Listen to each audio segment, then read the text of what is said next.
नमः सिद्धिभ्यः।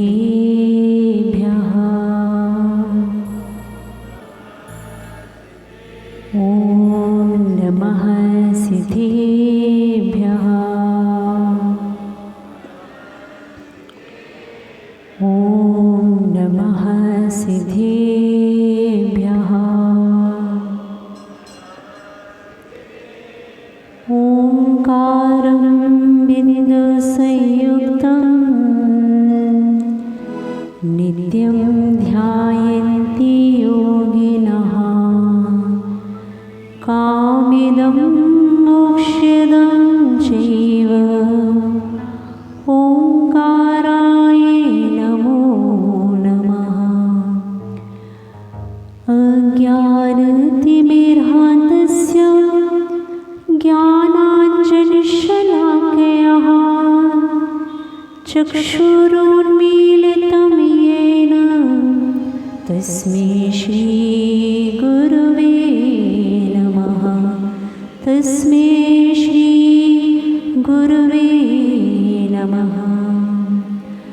आदिम तीर्थंकर देवादेवी 1008 ऋषभनाथ भगवान की, देवादेवी 1008 श्री पार्श्वनाथ भगवान की, वर्तमान शासन नायक श्री वर्धमान महावीर भगवान की, प्रातः स्मरणीय परम पूजाचार्य भगवान श्री विद्यासागर जी महामुनिराज की, सराकोद्धारक परम पूजाचार्य गुरु श्री ज्ञान सागर जी महाराज की, दीक्षा प्रदाता परम पूजाचार्य गुरु श्री गे सागर जी महाराज की, शिक्षा प्रदाता आरम योग प्रणेता प्राकृत भाषा मर्म के गुरु श्री प्रणम्य सागर जी महाराज की, अहिंसा परमो धर्म की। परम पूज्य आर्यका श्री प्रशम्मति माता जी उपशम्मति माता जी की आर्यका संघ की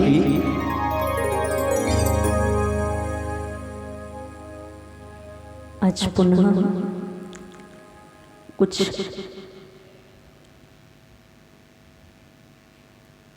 अंतराल के पश्चात इस कथा को प्रारंभ करते हुए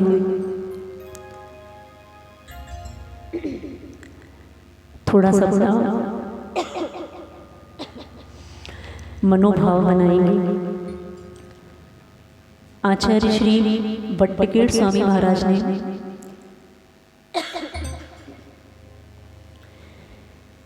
मूलाचार ग्रंथराज में एक बहुत अच्छी बात कही। एओ या मरई जीवो एओ या उव बच्चई एयस जाय मरणम एओ सिजय नीरो। अर्थात ये जीव अकेला ही उत्पन्न होता है, यह जीव अकेला ही मरण को प्राप्त होता है, ये जीव अकेले ही जन्म मरण को प्राप्त होता हुआ अकेले ही सिद्ध अवस्था को भी प्राप्त होता है। बीच में मात्र कुछ समय के लिए उसको संजोग मिलता है अपने परिवार का, अपने रिश्तेदारों का, अपने सगे साथियों का, लेकिन ये जीव की यात्रा एकाकी ही प्रारंभ होती है और इसका अंत भी एकाकी ही होता है। इसलिए पूज्य महाराज जी बहुत अच्छी पंक्तियों को सुनाते हैं, सारी यात्रा एकाकी है, कोई नहीं किसी का साथी, सारी यात्रा एकाकी है। तो इस एकाकी यात्रा को समझते हुए हमें बीच के काल को किस प्रकार शुभ में बनाना है कि जिससे हमारी यात्रा जब एकाकी संपन्न हो तो हमारी यात्रा भले ही एकाकी संपन्न होते हुए हम खाली हाथ इस संसार से ना जाएं। जब भी हम इस संसार से विदाई लें, हमारे पास पुण्य हो, हमारे पास धर्म हो, जब आप भी एक क्षेत्र से दूसरे स्थान पर व्यापार के कार्य से जाते हैं तो खाली हाथ नहीं जाते। तो जिस प्रकार जब आत्मा एक गति से दूसरी गति में जाती है तो उसको भी खाली हाथ नहीं भेजना है, उसको क्या लेके भेजना है? क्यों? अनादिकाल से जग में स्वामी, थोड़ा सुनो तो। हाँ पीछे वही थोड़ा सा आग्रह को भी बदला जा सकता है, क्योंकि पार्श्वनाथ भगवान की साक्षात कथा का श्रवण करना साक्षात ही उनकी पूजन है। इससे बड़ी पूजन और क्या होगी कि आप भगवान की कथा सुन रहे हो।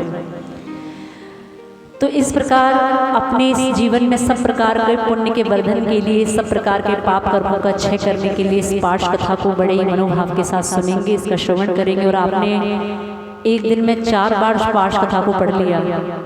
कितनी बार? हाँ, तो अभी एक श्रावक बोल रहे थे हमसे, माता जी कथा तो पढ़ ली, बस कथा को समझना रह गया है। मैंने कहा चतुर्मास में करना क्या है? पढ़ आपने लिया, अब समझाने का कार्य हमारे माध्यम से हो जाएगा, आप सुन लेना। तो इस प्रकार कथा को पढ़ने के पश्चात आपको इस कथा के भावों को भी समझना है। तो दोनों हाथों को जोड़ते हुए पार्श्वनाथ भगवान का स्मरण करते हुए इस मंगलाचरण को पढ़ेंगे। प्रारंभ में थोड़ा सा पंक्तियां पढ़ने का प्रयास मंगलाचरण के रूप में। मोह महात्म दलनिधिं तप लक्ष्मी भरतार ते पारस परमेश मुझ हो सुमति दाता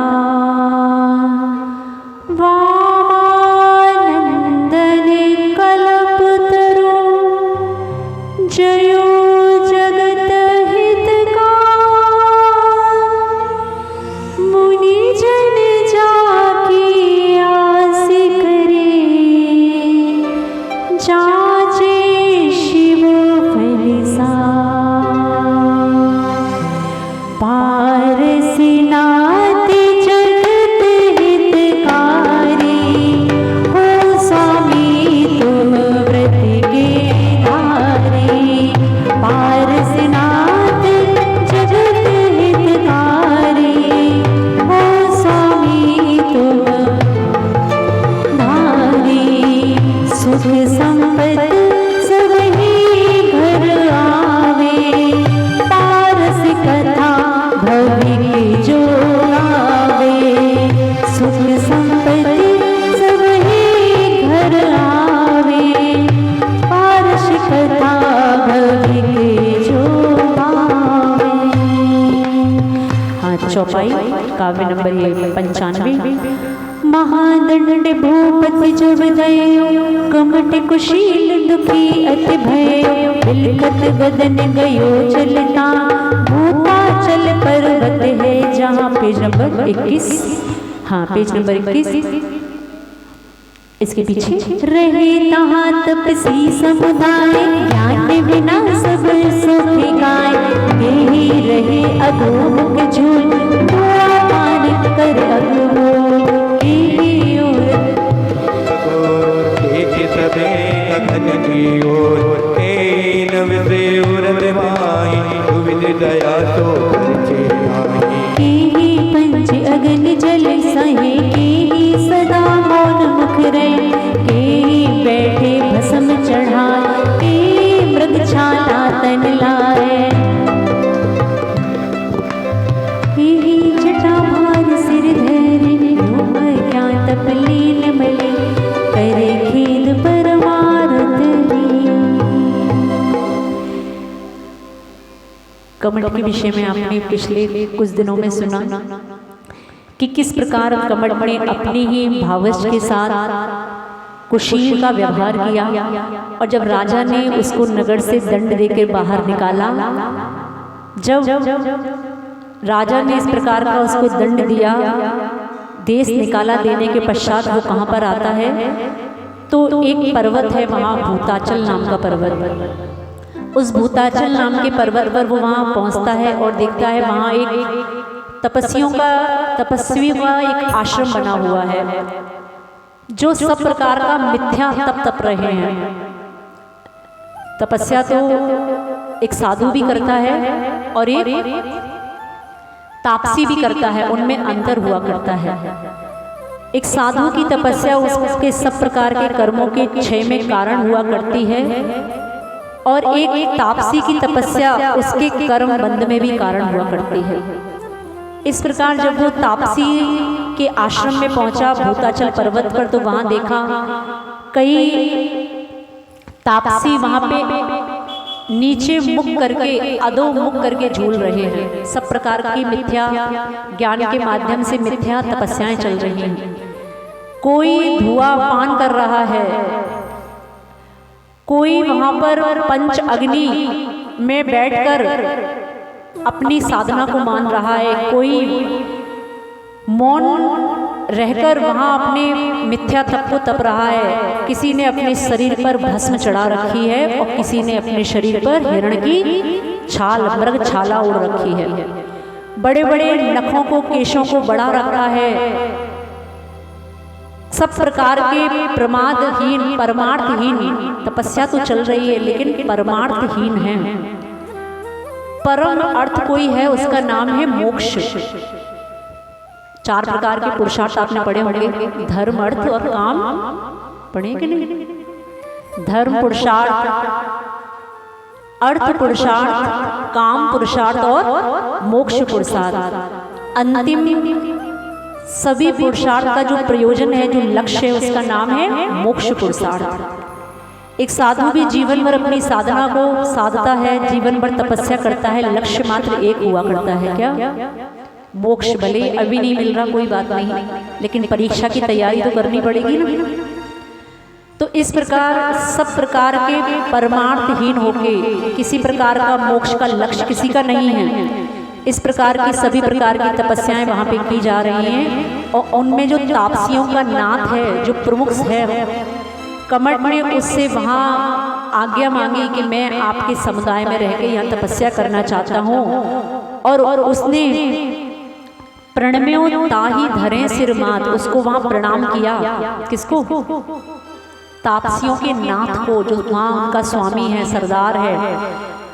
तिन आशीष दे आदर कियो, दीक्षा दान कमट तह लियो। उसने उनसे सभी प्रकार का आशीर्वाद प्राप्त किया और वहां पर रहकर वो अपनी तपस्या को तपने लगा। किस प्रकार की तपस्या वो वहां करता है, थोड़ा सा इसको पढ़ें। तिन में तापसी ना, प्रणम्यो ताहि धरे सिर ना, तिन आशीष दे आदर कियो, दीक्षा दान कमट तह लियो। तब काय कलेश उर्विरागे विवेक नले, आड़ो भयो सला कर लिए, विदो बने धन ऊंचो किए। बोलो।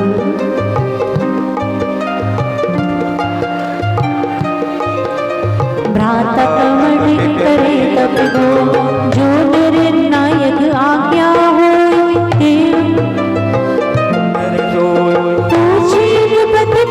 तब करे भो प्रभु तापस के व्रत धरे।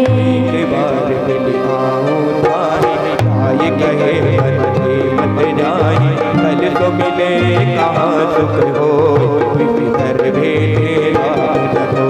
वर्ज्यो न बारंबार, महासरल चित विप्र प्रमा,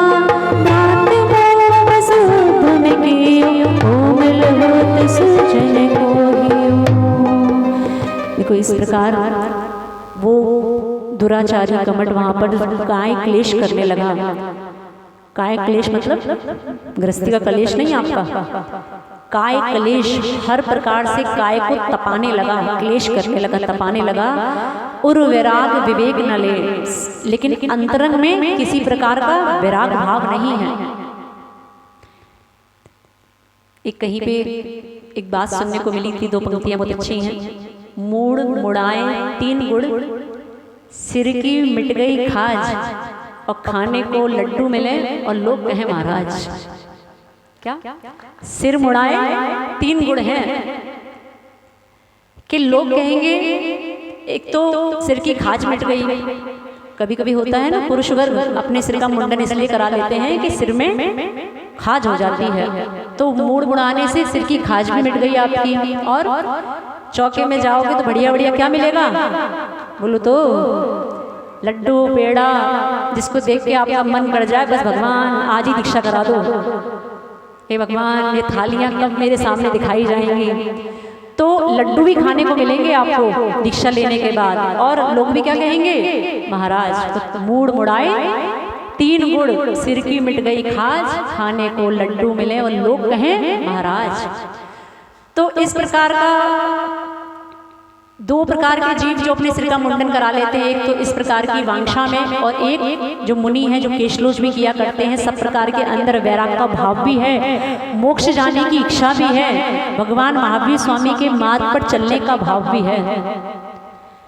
जब कोई दीक्षार्थी दीक्षा लेता है तो उसके मन में एक प्रकार का भाव ये भी होता है कि हमें भी वो काम करना है जो भगवान महावीर स्वामी ने किया। देखो छोटी मोटी बात नहीं है, कभी विचार करके देखो कि भगवान महावीर स्वामी ने एक विहार किया, भगवान महावीर स्वामी ने केशलोच किया, भगवान महावीर स्वामी ने भी आहार लिया। इस प्रकार का एक मनोभाव बनता है कि मैं भी तो वही करूं जो तीर्थंकर ने किया।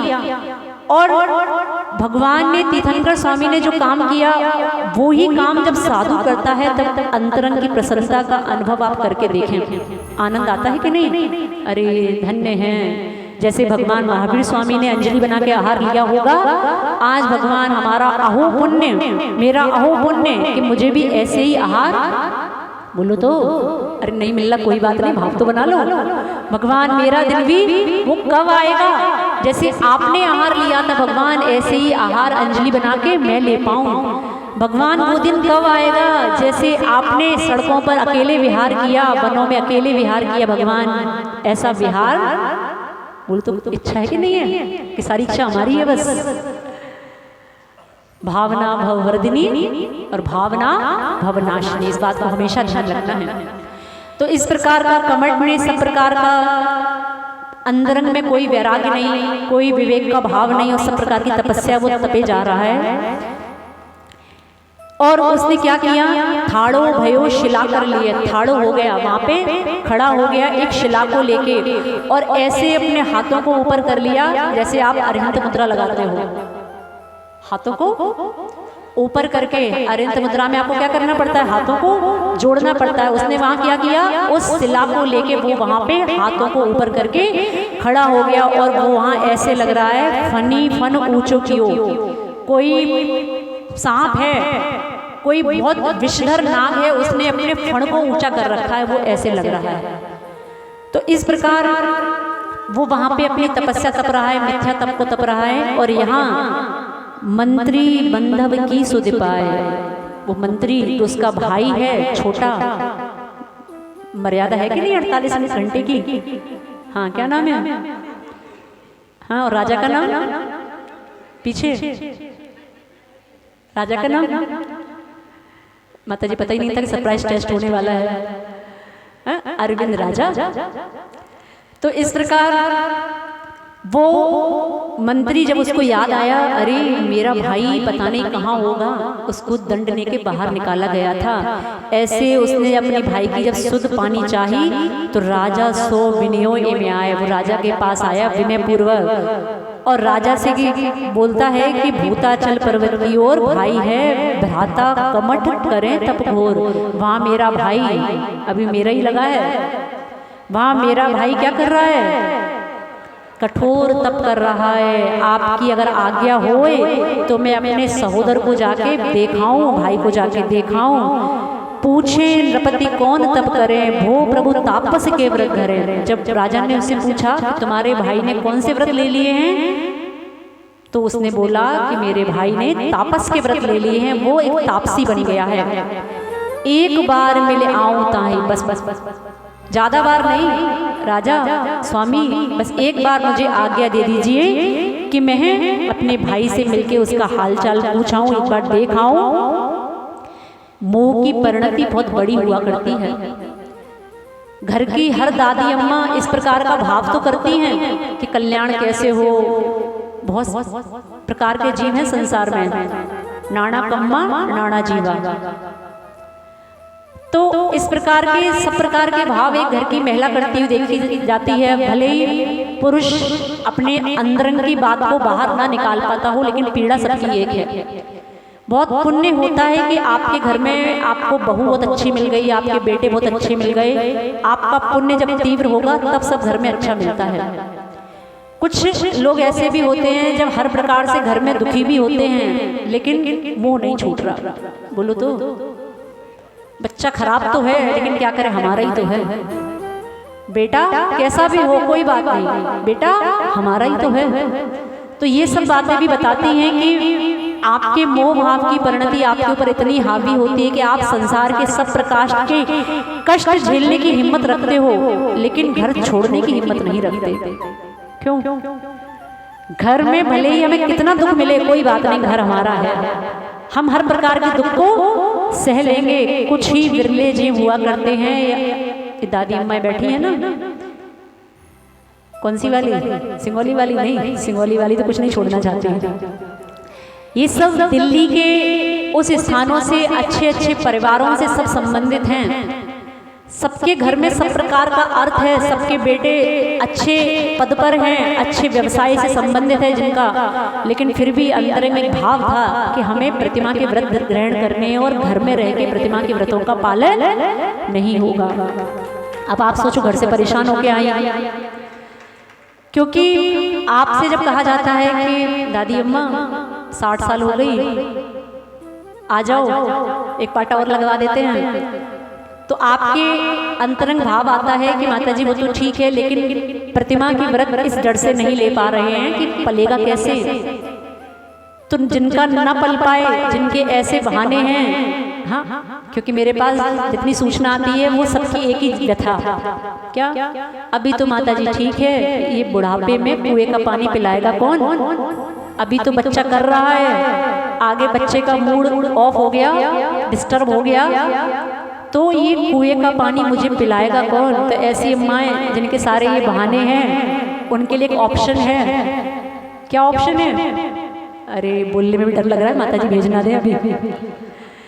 हाँ, आप अपना मनोभाव करके तो देखो, अपना मनोभाव बनाने का प्रयास तो करो। ये सब बातें तो मात्र फालतू की हुआ करती हैं, व्यर्थ की बातें हैं कि ऐसा नहीं है और वैसा नहीं है। जब जीव के अंदर संयम की भावना उत्कृष्ट होती है तो वो साधु के चरणों में पहुंचता है। जैसे ये सब व्रती पूज्य महाराज जी के चरणों में पहुंचे, महाराज जी कुछ ऐसी कृपा कर दीजिए गुरु जी कि हम अपने घर को छोड़ के कहीं रह पाएं। तो कृपा हुई।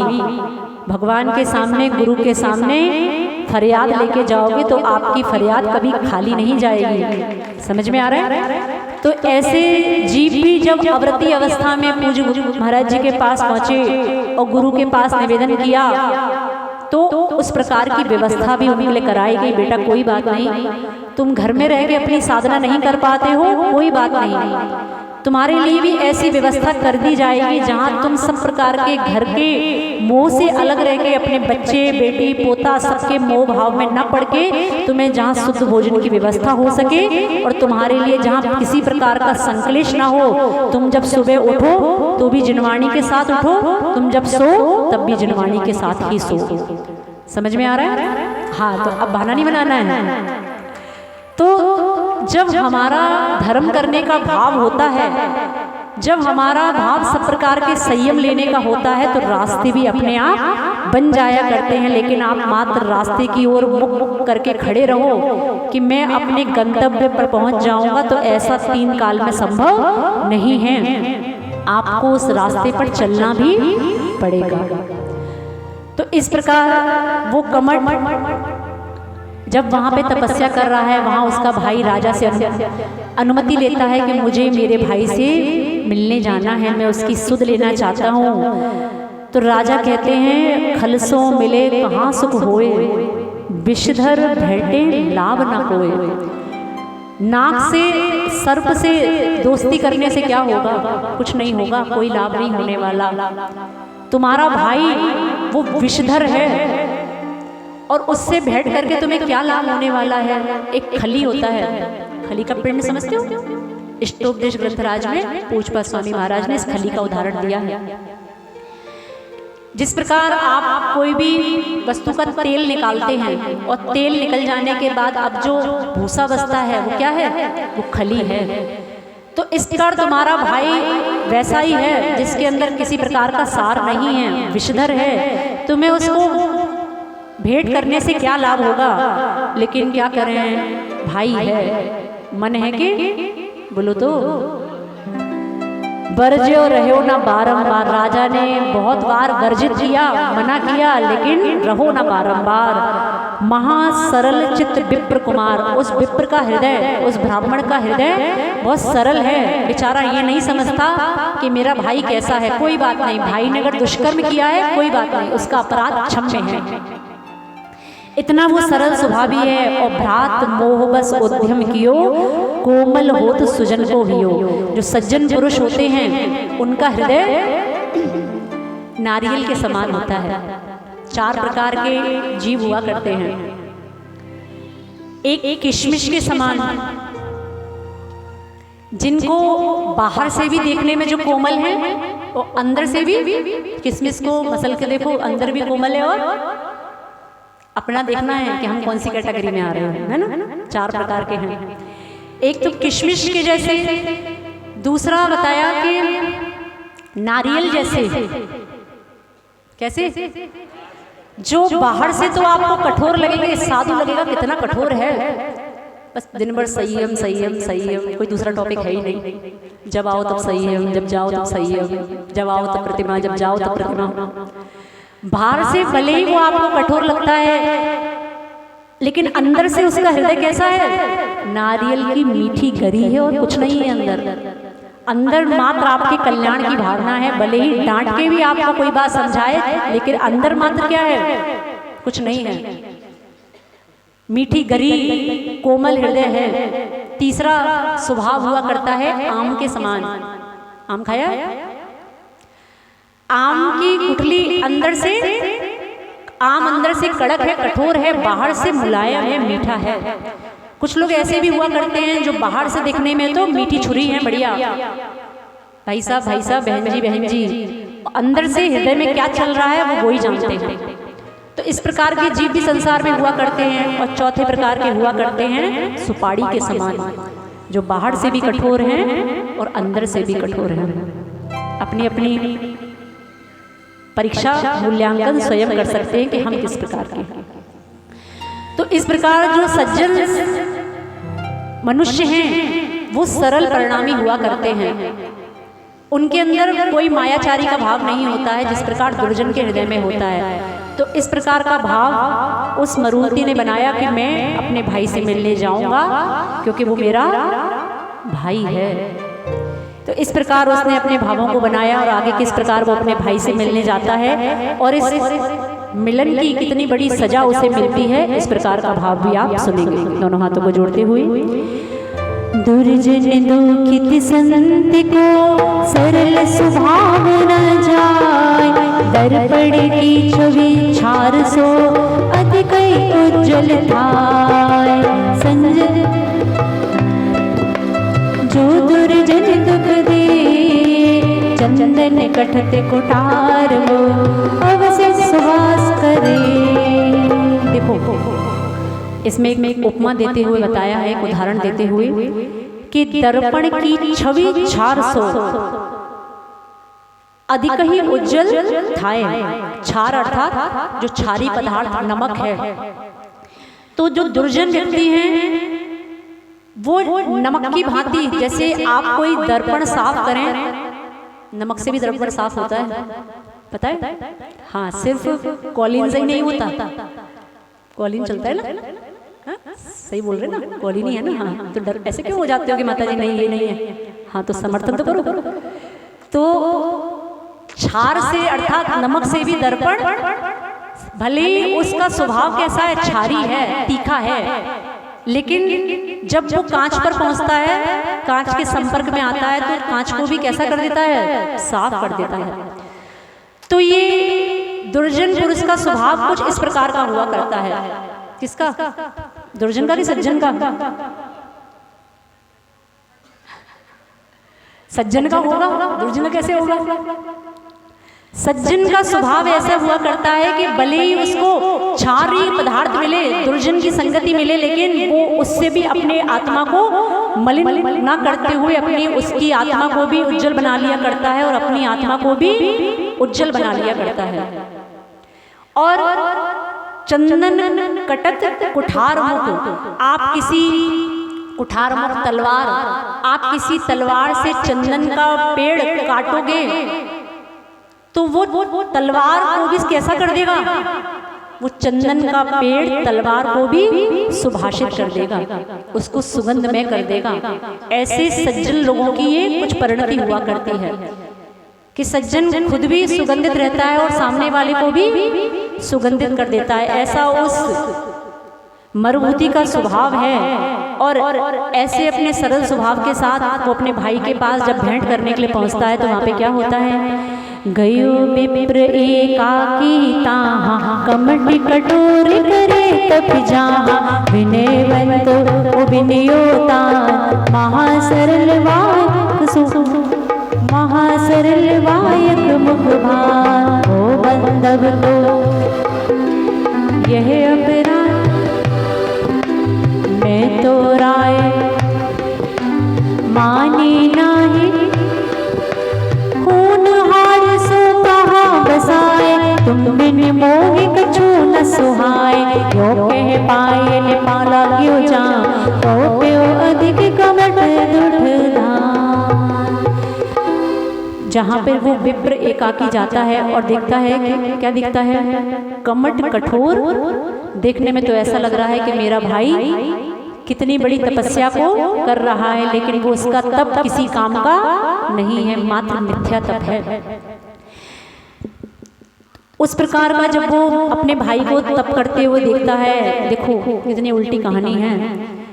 एक अपराधी के चरणों में एक सज्जन पुरुष पड़ा है, ये अपराध क्षमा कर वीर, मेरे अपराध को क्षमा कर दीजिए। कौन बोल रहा है? अब ये कमठ नहीं बोल रहा है, ये मरुभूति अपने भाई से बोल रहा है उसके पैरों में पड़ के कि मैंने तुम्हें राजा से बचाने की बहुत कोशिश की, मैं तो राय बहुत बीनियो मतलब विनय करना, मैंने तो राजा से बहुत विनय की थी कि मेरे भाई को छोड़ दो, तुम्हें छोड़ दें, मानी नहीं, तुम्हें दुख दे हो। देखो अपना अपना ही होता है, इससे ये समझ में आता है।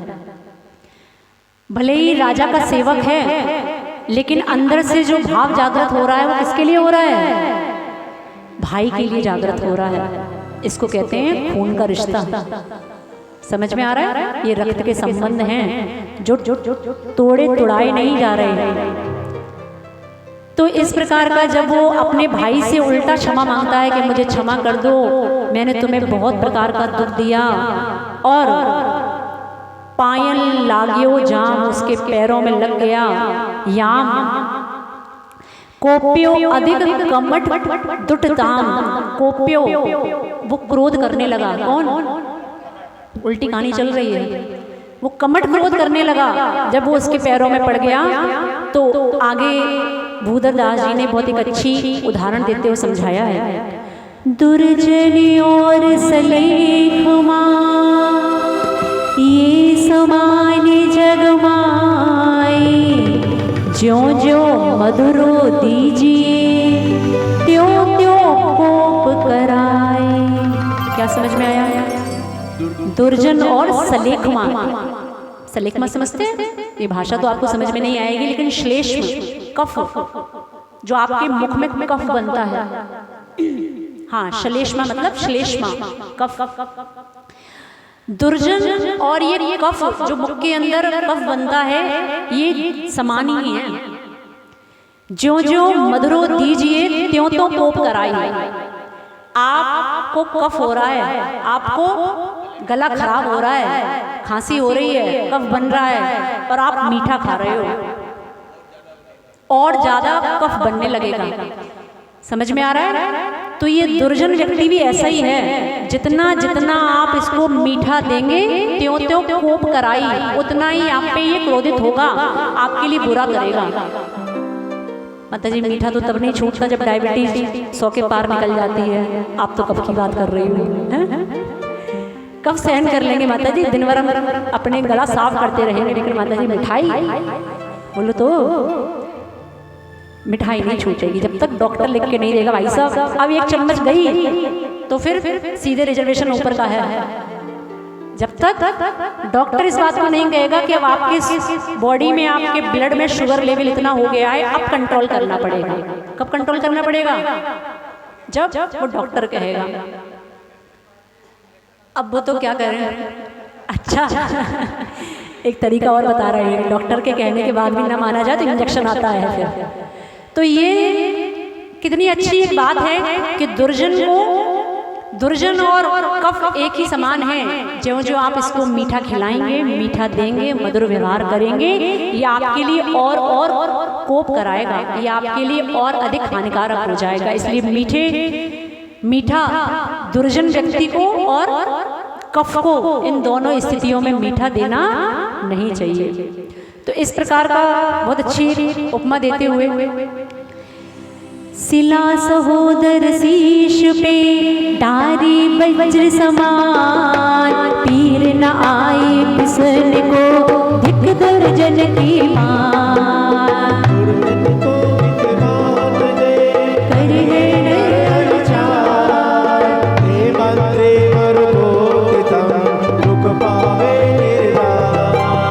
दुर्जन जन की प्रीत सो कहो कैसे सुख होए, विषधर पोष पीयूष की प्राप्त सुनी न लोए। मंत्रे तन तेनु दीन की उजली दीन करा, दुर्जन तर रे दो विकती को बलना। पापी कमट ने हत्या करी महान, तप से नीच कर काढ़ दियो दुष्ट जान। तो इस प्रकार जब कमट को क्रोध आया और उसने अपने सिर पर सिला सहोदर शीश पे डारी वज्र समान, उसके सिर पे जो सिला रखी हुई थी उसने वो शीश पे अपने भाई के शीश पे मार दी। इस प्रकार एक और उपमा देते हुए कह रहे हैं कि दुर्जन जन की प्रीत सो कहो कैसे सुख होए। दुर्जन और सज्जन की प्रीति कहाँ जग में सुनी गई?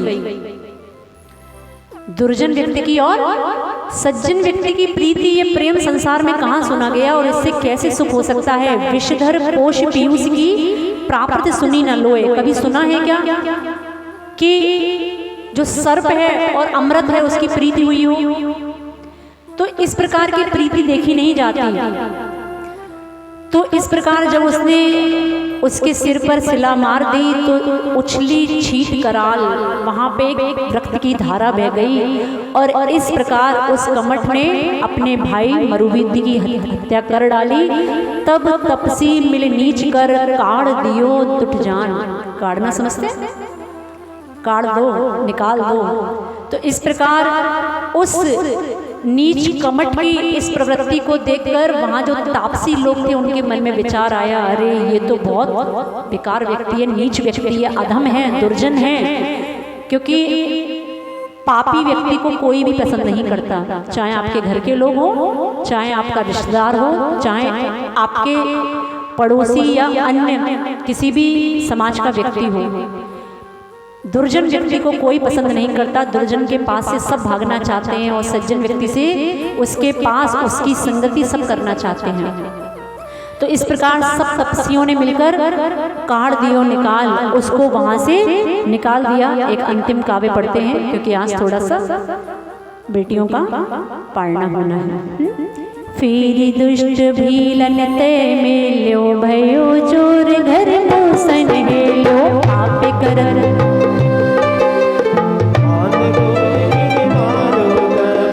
इस प्रकार जो दुष्ट, अब वो तापसियों के समुदाय से निकलकर अब वो कहाँ पहुंच गया?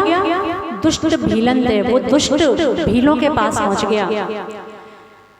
और इस प्रकार जब भीलन के पास पहुंच गया, भीलों के पास पाप करत जब आयो जब उसके सब प्रकार के पाप को करते हुए, क्योंकि भीलों के पास पहुंचना भी कुछ अच्छा काम नहीं है, वहां सब प्रकार के अधम कृत्य हो रहे हैं। और इस प्रकार वो भीलों के समुदाय में पहुंचकर वहां उनके गुट में सम्मिलित हो गया। आगे वो भीलों के पास जाके भी क्या करता है, ये थोड़ा सा अगले एपिसोड में सुनने का प्रयास करेंगे। ओम अरहम, ओम अरहम।